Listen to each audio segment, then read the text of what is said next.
பெர்சன்டேஜ்ங்கிறதே தப்பு. அப்படி பேசவே கூடாது. வாக்குகளை தான் பேசணும். பெற்ற வாக்குகளை தான் பேசணும். சீமான் ஐயா 8% வச்சிருக்காருன்னா 234 தொகுதியிலையும் 10,000 13,000 15,000 வாக்கு வச்சுக்கிட்டு 8%. ஆனா ஒரு 2 சீட்டை ஜெயிக்க முடியுமான்னு கேட்டா ஜெயிக்க முடியாது. பர்சன்டேஜ் பேசக்கூடாது. வாக்குகளை பேசுவதாக இருந்தா அந்த 23ல வாங்கின வாக்குகள் இந்த 30ல குறைஞ்சிருக்கான்னு சொல்லுங்க.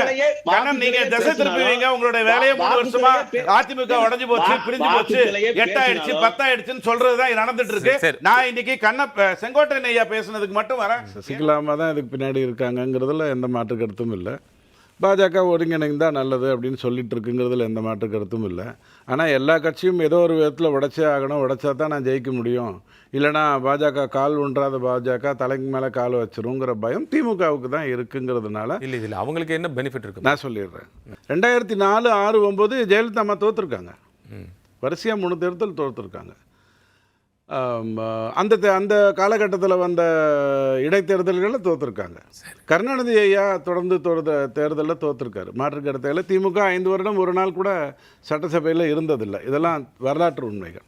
இப்போ இவரை பொறுத்த வரைக்கும் 10 தோல்வி பழனிசாமி, 11 பேரை வெளியில் வச்சுக்கிட்டு வந்து நம்பிக்கையில்லா தீர்மானத்தில் கையெழுத்தெல்லாம் போட்டுட்டு, ஆனால் ஒன்றிணையணும், நான் ஒரு சேவகனாக இருப்பேன், பார் என்கிட்ட எவ்வளோ பெரிய கூட்டம் இருக்கு பார், ஆனால் என்னை ஒன்றிணை, அதனால் சேர்த்துக்கோங்கன்னு பேசுகிறது வந்து எனக்கு புரியல. 3-4 வருடமாகவே திமுக செய்கிற வேலை என்னென்னா, என்னவோ அதிமுக பிரிந்து விட்டதாகவும் அதில் இருக்கிறவங்க எல்லாரும் பிரிந்து விட்டதாகவும். சின்னம்மாவை வெளியில் எடுக்கணும், சசிகலாமா வெளியில் எடுக்கணும்னு கையெழுத்து போட்டதாரு ஓபிஎஸ் ஐயா தானே. அவர் மறுத்திருந்தா அன்றைக்கி கையெழுத்து போட்டுருந்துருப்பாங்களா? ஸோ எல்லா வேலையும் உள்ள பதவி இருந்த வரைக்கும் செஞ்சுட்டு வெளில போனதுக்கு அப்புறம் பேசுறது என்ன கணக்குன்னு எனக்கு தெரியல. நான் வந்து சூழல் அதனால அனைவரும் ஒன்றிணைய வேண்டும் இல்லை, நான் ஒத்துக்கிறேங்க. அதை பாருங்க, ஒன்றிணையிறதுங்கிறது அனைவரும்னு சொல்கிறீங்களே. எனக்கு தெரிஞ்ச 4 பேர் சொல்கிறேன், 5ஆவது பேர் ஏதாவது இருந்தால் சொல்லுங்கள். எனக்கு சசிகலா அம்மா திரும்ப வரணும்னு நீங்கள் சொல்லுவீங்க, ஓபிஎஸ் ஐயா திரும்ப வரணும்னு சொல்லுவீங்க, டிடிவி தினகரன் திரும்ப வரணும்னு சொல்லுவீங்க, செங்கோட்டையன் ஐயா 10 நாளைக்கு அப்புறம் திரும்ப வரணும்னு நீங்கள் சொல்லுவீங்க. இன்றைக்கி வரைக்கும் அவரே காலக்கெடு கொடுத்துருக்காரு. இதை தவிர வேறு யார் வரணும்? தென் மாவட்டத்தில் 2024 தேர்தலில் தென் மாவட்டங்களில் வந்து வாக்கு வித்தியாசம் இருந்தது இல்லையா? தோல்வியில் அதிமுக வாக்கு வித்தியாசம் இருந்தது இல்லையா? அதுக்கும் பொள்ளாச்சிக்கும் ஏதாவது பெரிய வித்தியாசம் இருக்கா? பொள்ளாச்சிக்கு உங்களுடைய வாதம் படி பொள்ளாச்சிக்கு இவங்களுக்கு ஏதாவது சம்பந்தம் இருக்கா? அதிமுகங்கிற கட்சின்னு எடுத்துக்கிட்டால் ஓபிஎஸ் ஐயாவை உழைத்திருக்காரு, டிடிவி உழைத்திருக்காரு, சசிகலா உழைத்திருக்காங்க, அதெல்லாம் ஒரு பக்கம் வச்சுக்கோங்க. பொள்ளாச்சியில் தோற்றதுக்கும் தென் மாவட்டத்தில் தோற்றதுக்கும் ஏதாவது பெரிய வித்தியாசம் இருந்திருந்தால் தானே நீங்கள் சொல்லலாம் இவங்க வந்து வெளில போனதுனால தான் படுதோல்வி அடைஞ்சிட்டாங்கன்னு. தோல்வின்னு வந்ததுங்கிறது உண்மை. 2019 விட கம்மி வாக்கு 21 திமுகவுக்கு, 21 24 கம்மி வாக்கு, 26 கம்மி வாக்கு வரப்போகுதுங்கிறது உண்மை. அதில் எனக்கு எந்த மாற்று கருத்தும் கிடையாது. இல்லை திரு ரவி, உங்களுக்கு நல்லா தெரியும். இப்போ இதில் வந்து என்னென்னா 7 இடங்களில் 3ஆம் இடம் போயிடுச்சு, அதுக்கு 10 இடங்களுக்கு மேலே 2ஆம் இடத்துக்கு. ஸோ இந்த கேட்டகரி இவங்க இல்லை சேர்ந்து வருகின்ற போது இது இந்த இடத்தை நோக்கி நகர்ந்திருக்கலாமே அப்படிங்கிற ஒரு ஆதங்கம் இருக்கிறதுங்கிறதே தவறா இருக்கா? இருக்கலாம், அவங்களுக்கு இருக்கலாம். ஓபிஎஸ் ஐயா அந்த ஃபேக்டர்ஸுக்கு இருக்கலாம், தப்பே கிடையாது. 2019 அதிமுக சதவிகிதம் என்ன? 18%. 2021 33%. ஒரே கூட்டணி தானே, இவங்க எல்லாரும் ஒன்றா தானே இருந்தாங்க. அப்போ 18 33 ஆச்சு. திரும்பி 24 20 ஆயிருக்க. அப்போ அதை எப்படி வீழ்ச்சின்னு நீங்கள் சொல்வீங்க?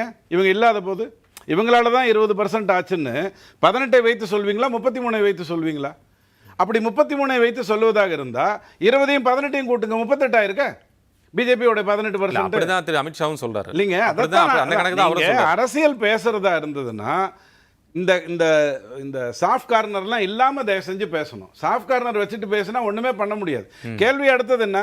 பாமகவால் தானங்க ஓட்டு வந்தது 2024 பிஜேபிக்கு அப்படின்னு கண்ணன் ஐயா சொல்கிறாரு.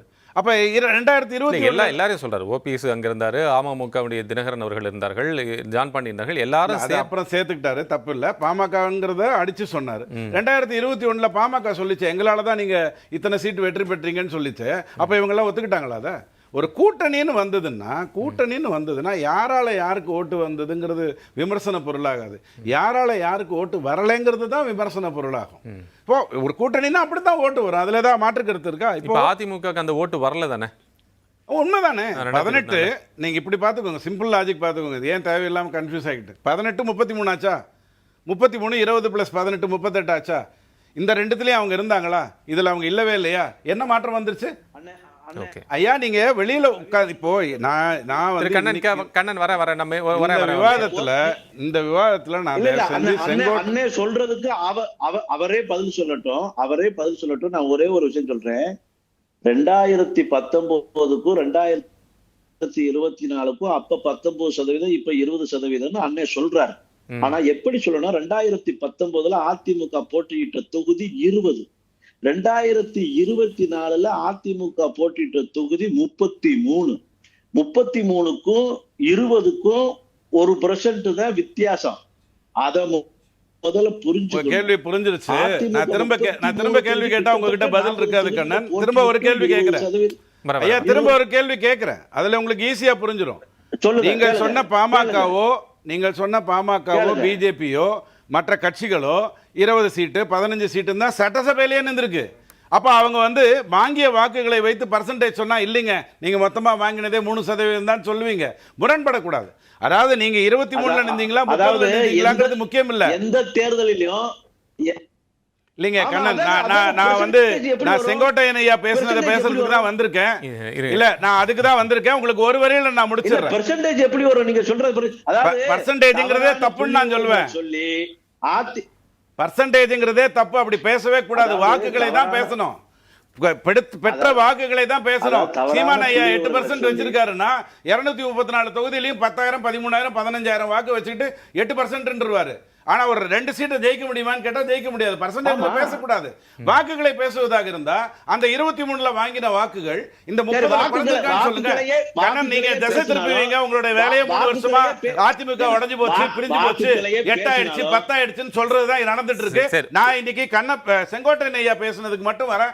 ஏன்னா அவரை அதிமுகவின் மிக மூத்த ஒரு தலைவர். அவர் சில தவறான தகவல்களை கொடுத்திருக்க கூடாது. அவர் தவறான தகவல் கொடுத்தாரு. அதாவதுங்க, எஸ்டிஎஸ் ஐயாவை மன்னித்தது ஏற்றது அப்படிங்கிறது ஜெயலலிதா அம்மா மட்டும் இல்லை, எம்ஜிஆர் ஐயாவும் சேர்த்து தான். அவர் 2 பேரும் தான் சொல்றாரு. இல்லை நான் வரேங்க. அதுக்கப்புறம் அவர் என்ன ஆனாருங்கிறத நீங்கள் யோசிச்சுக்கோங்க. ஆரம் வீரப்பன் ஐயா வெளில போயிட்டு திருப்பி வரும்போது, அதாவது ஜானகி அம்மா வச்சுட்டு ஒரு இது பண்ணி அதுக்கப்புறம் திருப்பி ஜெயலலிதாட்ட வந்தபோது சேர்த்தது அங்கே தான். ஆரம் வீரப்பன் ஐயா எங்கே போனார்னு பாருங்க. கண்ணப்பன் ஐயா சேர்த்ததும் ஜெயலலிதா அம்மா தான். கண்ணப்பன் ஐயா எங்கே போனார்னு பாருங்க. இந்த சேர்க்கறதெல்லாம் திரும்பி ஒரு இடத்துக்கு போகுதுன்னு சொன்னால் சேர்க்காமல் இருப்பதே தப்புன்னு ஒரு முடிவை ஏதோ ஒரு கட்டத்தில் எடுக்கணுமா வேண்டாமா? யாராவது ஒருத்தர் எடுக்கணும். ஜெயலலிதா அம்மா ரொம்ப உஷாராக எதையும் செய்யக்கூடியவங்க. அவங்களே இந்த 3 பேர் விஷயத்தில் சேர்த்த பிறகு அவங்க திமுகவுக்கு போனாங்கிறத நீங்கள் பார்த்துருக்கீங்க. எம்ஜிஆருடைய ரசிகர்கள், எம்ஜிஆருடைய தொண்டர்கள் அப்படின்னு இருக்கும்போது எனக்கே எம்ஜிஆர் அவர்கள் திமுக ஒரு தீய சக்தின்னு சொன்னது புரிஞ்சிருக்கும் போது ஆரம் வீரப்பன் ஐயாவுக்கு அது புரியாதா? அப்போது ஒரு காரணத்துக்காக அரசியலில் நீங்கள் எதுக்கோ ஒரு வேலையை பண்ணுறீங்க, உங்களுடைய ஏதோ ஒரு நோக்கத்துக்காக நீங்கள் பண்ணுறீங்கன்னா அதெல்லாம் மக்கள் வாக்கா மாற்றவே மாட்டான். அடிப்படையில் ஒரு விஷயத்துக்கு வரேன். 2011 தேமுதிகவை இணைத்துக் கொண்டார்கள் ஜெயலலிதா. சொன்னாரா இல்லையா? 2011 கம்யூனிஸ்டை இணைத்துக் கொண்டார்கள். எல்லாரையும் இணைத்துக் கொண்டார்கள். பண்ணாங்களா? 2014 ஏன் தனியா நின்றாங்க? 2016 ஏன் தனியா நின்றாங்க? சேர்த்துக்கிட்டவங்க நேர்மையா தான் சேர்த்துக்கிட்டாங்க. அதுல ஒண்ணும் மாற்று கருத்து இல்லைங்க. ஐயா கண்ணனையா நீங்க விடுங்க. உங்களுக்கு இப்ப நிறைய கேட்டு இதுக்குள்ள வந்துடுறேன். இந்த செங்கோட்டையன் ஐயா விஷயத்துக்குள்ள மட்டும் வர்றேன். 2014 தனியா நிக்கணும்னு முடிவு எடுத்த போது அவங்க கம்யூனிஸ்ட புறந்தள்ளிட்டாங்களா? தேமுதிகவை புறந்தள்ளிட்டாங்களா? அப்படி கிடையாது. இது திமுகவை எதிர்க்க வேண்டும் என்று சொன்னால் நான் இப்படி களமாடினால் தான் வைக்க வேண்டும். அந்த ஆங்கிள் தானே கே செங்கோட்டையன் பேசுறாரு. அந்த ஆங்கிள் தான் பேசுறாரு. நமக்கான பொதுவாக ஒரு நம்ம எதிரியாக பார்க்க வேண்டி இருக்கிறது, எதிர்க்கட்சியாக இருக்க வேண்டியது. அப்ப திமுகவை எதிர்க்க வேண்டும், திமுகவை ஆட்சி அணியில் இருக்க வேண்டும். எடப்பாடி ஐயாவா பார்க்கட்டுமா? இல்ல அந்த நான் சொல்றேன், அவர் அந்த ஆங்கிள் ஸ்டாண்ட்ல பேசின திரு சிவபிரியன் நான் சொன்னது சரியா இருக்குன்னு பார்க்கணும். இந்த ஸ்டான்ஸ்ல இருந்து அவர் பேசுறாரு இல்லன்னு நீங்க உங்களுக்கு பேசுங்க. நான் தெளிவா சொல்றேன். 2019 எல்லாரும் தோக்குறாங்க, ஓபிஎஸ் ஐயா பையன் மட்டும் ஜெயிக்கிறாரு. சரி, எப்படி நடந்தது இந்த மிகப்பெரிய அதிசயம்? என்ன சர்ஃப், எந்த சோப்பு அவர் பயன்படுத்தினாருங்கிற கேள்வி என் முன்னாடி வருமா வராதா? நான் எடப்பாடியா இருந்தா 2021 கொங்கு மண்டலத்தில் மட்டும் ஜெயிக்கல. 66 சீட்டு கொங்கு மண்டலம் மட்டும் கொடுக்கல. எல்லா இடத்துலையும் எங்கெல்லாம் ஜெயிக்க முடியுமோ அத்தனை இடத்துலையும் ஜெயிக்கிறோம். ஆனால் இந்த குறிப்பிட்ட சில இடங்களில் மட்டும் கடுமையாக தோக்குறோம். ஏன் இந்த வேலை நடக்குது? பழனிசாமி தோல்வியின் முகம் என்று காட்ட வேண்டிய நிர்பந்தம் யாருக்கு இருக்கு? அதுதான் கேள்வி. யாருக்கு இருக்குன்னா அடிப்படையில் சசிகலாமாவுக்கு தான் இருக்கு. காரணம் என்னன்னா அவங்க பொதுச் செயலாளர் தான் இன்னைக்கும் சொல்லிக்கிட்டு இருக்காங்க. இன்னைக்கு அவங்க தான் சொல்லிட்டு இருக்காங்க. ஒவ்வொருத்தரையா களம் இழக்கிறாங்க. முதல்ல தினகர் இவங்க ஜெயிலுக்கு போகக்கூடிய சூழ்நிலை வந்தது. திரும்ப வரும்போது எடப்பாடி ஐயா சசிகலா அம்மாவுக்கு அந்த பதவியை திருப்பி கொடுத்துருக்கணும். இதுதான் ஒப்பந்தம்னு எடுத்துப்போம். அப்போ ஏன் துணை பொதுச் செயலாளராக தினகரனை கொண்டு வர்றாங்க? அதிமுக துணை பொதுச் செயலாளருங்கிற பதவி எங்கே வந்தது? அப்போ நீங்க எல்லாத்தையும் செய்வீங்க, அதற்கு பிறகு கட்சி திரும்ப ஒரு குடும்ப கட்டுக்குள்ள போயிடக்கூடாதுன்னு நான் நினைக்கிறேன்.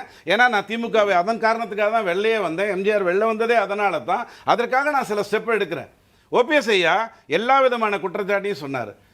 எடப்பாடி ஐயா திரும்ப எடுத்துக்கிட்டார். இல்லைங்க திரும்ப வர்றதுன்னா இது பண்ணுவோம், ஒன்றிணைவோம். அவர் வேணா பிஜேபி சொன்னதுக்காக பண்ணியிருக்கலாம். இவர் சமூக நலன் கடந்து தான் பண்ணாருன்னு நான் எடுத்துக்கிறேன். இல்லைன்னு நீங்கள் சொல்லுங்கள், எனக்கு அதை பற்றி கவலை கிடையாது. எடுத்துக்கிட்டதுக்கு அப்புறம் நடந்ததெல்லாம் என்ன? இந்த ராஜ்யசபா சீட்டுக்கு 2 பேர்ல ஒருத்தர் அனுப்பிச்சாங்கல்ல, அவர் பேர் என்ன? எதுக்கு அவர் அனுப்பிச்சிங்க? அதாவது நீ ஒருத்தரை தேர்ந்தெடுத்தா நான் ஒருத்தரை தேர்ந்தெடுக்கணும். கரெக்டுங்க, தப்பு இல்லை. அந்த அவரோட பேர் என்ன தயவுசெய்து சொல்லுங்க. அப்போ ஏதோ ஒரு விதத்துல முரண்பட்டு நீ பழனிசாமி நீ தலைவரா இருக்கிறதுங்கிறதெல்லாம் சும்மா ஒரு போக்குக்கு தான் அப்படிங்கிற மாதிரி ஒரு தலைவரை நீங்க ட்ரீட் பண்ண முடியுமா? அப்ப நீங்க கேட்ட இன்னும் நீங்க பாருங்க, நான் கிட்டத்தட்ட 3 பேர் ஒரே சார்பா பேசிட்டு 9 நிமிஷம் பேசுனதை நான் கேட்டிருக்கேன். செங்கோட்டையன் ஐயா பேசுனதுல இன்னொரு 2-3 தவறுகள் என்ன அப்படின்னு சொன்னா, அதாவது மன்னித்து ஏற்க வேண்டும் என்பது இயல்பாக நடக்கும். அதில் எந்த மாற்று கருத்தும் இல்லை. காங்கிரஸை மன்னித்து திமுக ஏற்ற ஒரு அற்புதமான ஒரு விஷயத்தையே நம்ம தமிழக அரசியலில் பார்த்துருக்கோம். அது இப்போ முக்கியம் இல்லை. கேள்வி என்னன்னா, அப்படி ஏற்றால் எந்த பதவியும் கேட்கலைங்க, அவர் எந்த பதவியும் கேட்கல. இப்போ இவர் மறுத்துட்டாருன்னு வச்சுக்கோங்க, உதாரணத்துக்கு இப்போ மறுத்துட்டாருன்னு வச்சுக்கோங்க, அதிமுக நாளைக்காவது வெற்றி பெறும், என்ன அவர் சேர்த்துக்கிட்ட உடனே கண்டிப்பாக அதிமுக வெற்றி பெறும், 4 வருஷம் நான் அமைதியாக இருக்கேன் அப்படின்னு ஒரு அதிமுக தொண்டன்னு நினைப்பான். அந்த மாதிரி ஓபிஎஸ் ஐயா மாதிரி நேர்மையாக இருக்கக்கூடிய தலைவர்களும் நினைப்பாங்க. அப்படி இல்லாமல் அடுத்த நாள்லேருந்தே திட்ட ஆரம்பிச்சிங்கன்னா அப்போ மக்கள் என்னத்தை புரிஞ்சுப்பாங்க? நீங்கள் உங்களை ஏற்றுக்கொண்டா ஒரு மாதிரி பேசுவீங்க, உங்களை எதிர்த்துட்டா ஒரு மாதிரி பேசுவீங்க. அப்படி தான் எடுத்துக்கணுமா? இப்போ இது எல்லாம் ஒரு விஷயமா வரும் பொழுது செங்கோட்டையன் ஐயா பண்ணியிருக்க வேண்டியது, எனக்கு என்ன பயம் இருக்குது அப்படின்னா, ஒரே வரியில் முடிச்சிடுறேன். இப்போ விஜய்க்கு ஒரு கூட்டணிக்கு இல்லை. விஜய் அதிமுகவை விமர்சிக்க முடியாது. அவர் கொள்கை எதிரியான பிஜேபியும் இன்னொன்று என்ன அரசியல் எதிரியா அரசியல் எதிரியான திமுகவையும் விமர்சிக்க போறார். இப்போ இவங்க அந்த கூட்டணிக்குள்ள இந்த 10 நாள் கெடுவில் எதுவும் நடக்கலன்னா எதுவும் நடக்காதுங்க. எடப்பாடி ஐயா திடீர்னு ஏதாவது மாற்றம் ஏற்படுத்துவாரா? இந்த செய்தி சொல்றதுக்கு நீங்கள் இவ்வளோ பெரிய ஊர்வலம் நடத்தி உங்ககிட்ட இருக்கிறவங்களெல்லாம் ஏப்பா உங்கள் மூச்சை காட்டிட்டாங்க, ஒதுங்க உங்கள் மூஞ்சியெல்லாம் காட்டிட்டாங்க, ஒதுங்க இப்படி சொல்லி உட்கார வச்சு ஒரு மீட்டிங் நடத்திட்டு 10 நாளில் எடப்பாடி ஐயா மாற்றின்றுவாரா? மாற்ற மாட்டார்னு தெரிஞ்சு தான் வர்றாங்க. விஜய் கூட்டணிக்குள்ளே போவாங்க. எடப்பாடி ஒரு துரோகி, எடப்பாடி ஒரு குற்றவாளி, எடப்பாடி ஒரு இப்படி தவழ்ந்து அவர் பதவி வாங்கினதுக்கு அப்புறம் தான் காலில் விழுந்தார். காலில் விழுந்து பதவி வாங்கல, அதையே புரிஞ்சுக்காம பேசுவாங்க. ஸோ அதை பேசுவதற்கு ஒரு களம் வேணும். யார் ஏற்பாடு பண்றா? திமுக. ஏன் திமுக தன்னுடைய ஆதரவு வாக்குகளை விஜய்க்கு இழக்க போகிறது, பெண்கள் வாக்கு போகுது. அப்ப அதிமுக ஆதரவு வாக்குகள் பிஜேபிக்கு போயிடக்கூடாது, அதிமுகவுக்கும் போயிடக்கூடாது. அப்ப எதிர் வாக்குகள் எங்க வரணும்? விஜய் கிட்ட வந்தா தப்பு இல்லைன்னு அற்புதமா ஒரு களம் அமைச்சு கொடுத்துருக்காங்க. எனக்கு ரொம்ப தெரியும் செங்கோட்டையன் ஐயாவை. கோபிச்செட்டிப்பாளையத்தில் இன்னைக்கு இல்லை, 86, 87 அங்கே போட்டிருந்த அந்த தார் ரோடெல்லாம் அவ்வளோ அற்புதமாக இருக்கும். திருப்பூர்லேருந்து நீங்கள் கோபிச்செட்டி அவ்வளோ பெரிய நிர்வாகியாக இருந்தவர். அவர் இந்த வலைக்குள்ளே சிக்கியிருக்க வேண்டாம்ங்கிறது என்னுடைய கருத்து.